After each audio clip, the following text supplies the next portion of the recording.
my name is Gabby and welcome back to my channel, or if you're new here, then welcome to my channel, and today's video is going to be my May 2024 TBR. I'm still in a reading slump, which is not fun at all, so I'm going to do my best to combat that this month, and what better way to do that than with a readathon. Specifically, the Asian Readathon, which is a readathon that I also participated in last year, and I ended up reading my favorite book of 2023 in this readathon, so yeah, we're definitely doing this again. I will have a link to the creator of this readathon linked down below in the description, along with a link to the video so that you can get more information if you as well want to participate. And let's go ahead and start there for this TBR. I ended up reading 3 books during this readathon last year, 2 books and 1 manga volume, and it is looking like it's going to go the same way this year. First up on my Asian Readathon TBR is If You Still Recognize Me by Cynthia So, and this follows our main character who is about to confess her feelings to the only person that she feels like really understands her. However, when her childhood best friend comes back into her life after being gone for a long time, our main character then starts to spend the summer both repairing connections and forming surprising new ones. And eventually she realizes that she is not as alone as she originally thought, until she also realizes that she now has a decision to make. And I will be reading this for the Read a Debut Book by an Asian Author prompt, and also the Read a Book by an Asian Author prompt, but all 3 of these books can cover that one. And I am very excited for the romance aspect of this. It feels like it may be kind of love triangle-y, so I'm interested to see how they handle that, because love triangles can be very hit or miss for me if that's a direction that this book is going to go in. But I'm also just looking forward to the relationships in general and seeing them get explored and developed. And I'm also interested to see this book's exploration of loneliness and just not being as alone as you originally thought, because if that ends up resonating with me on top of everything else that this book has going on, this could be a really good time for me. Next up is My First and Only Love by Sahar Khalife, and this follows our main character who was young when she met her first and only real love in a freedom fighter. They meet again years later, and he encourages her to read her uncle's memoirs that tell of her family and national past. So this is going to cover the Read a Book That Feels Timeless prompt, because I feel like this story is going to cover a decent amount of years. And then I do think this is also going to end up covering the Read an Underrated Book prompt, because I feel like this doesn't have a lot of ratings or reviews on Storygraph or on Goodreads, so I'm going to go just based on that. This is a book that I hauled somewhat recently, so I still have a lot of that new book haul excitement for it, and again, I am really interested in the romance here, but I'm also just interested in getting to know our main character and her family and their story. And the final book that I would like to read for this readathon is Skip and Loafer Volume 9 by Misaki Takamatsu, and Skip and Loafer follows our main character who is from a small country town but is chasing her dreams in a big Tokyo high school, where she finds out that the social norms of city high schoolers are more out of her element than she originally thought. Okay, so this volume is technically not out yet at the time I'm filming this, and I can't put into words how excited I am that it is finally time for this volume to come out, and just how excited I am to have this series back in my life for, let's face it, probably just one single day. But that day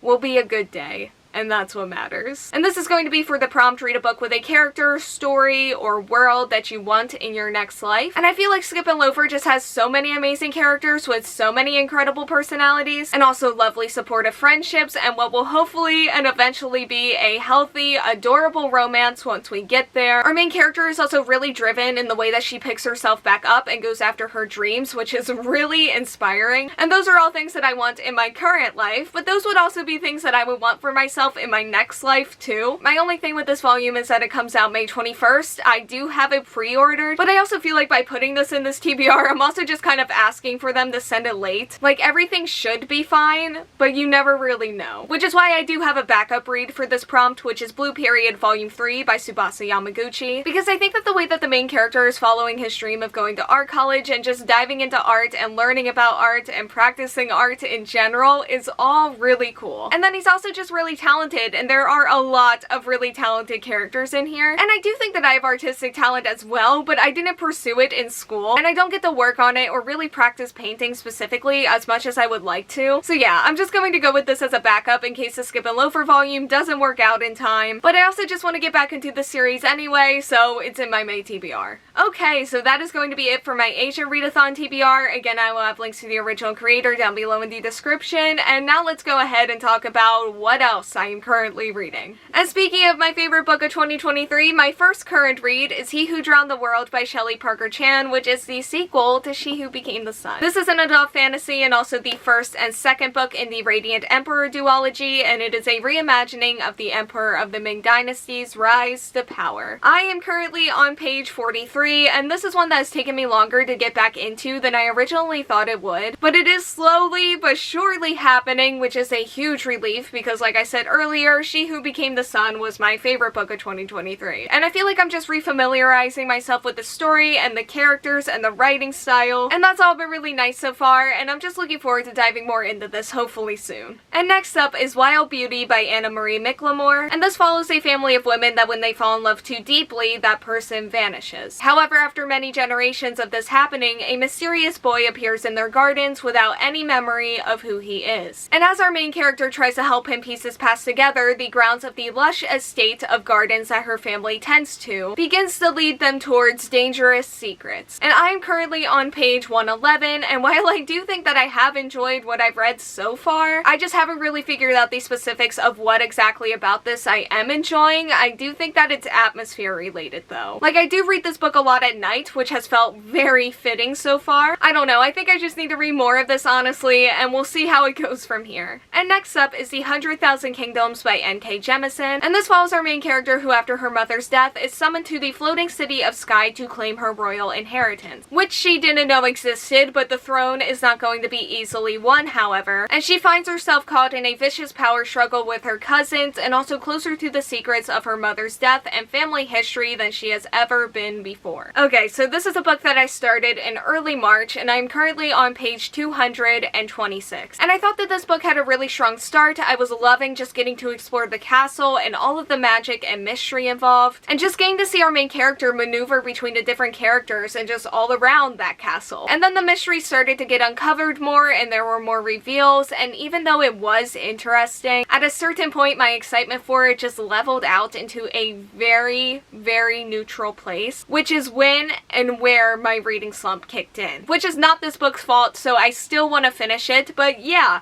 my reading slump really does not like this book. And I am very optimistically putting this book in this TBR in hopes that May will finally be the month where this reading slump just goes away. And now it is time to talk about the rest of the manga. I would love to read more of Zom 100, Jujutsu Kaisen, and Hirano and Kagiura this month. And then there are also, of course, the series that I've been keeping up with over on the Shonen Jump and Manga Plus apps, including Akane Banashi, Blue Box, Kagurabachi, Kaiju number 8, Kaiju number 8 B-side, and you and I are polar opposites. Okay, so that is all that I have for today's video. Thank you all so much for watching. Like, comment, subscribe, hit the bell, and answer the question that'll be around here if you want to do that, and hopefully I will see you here next time. Bye!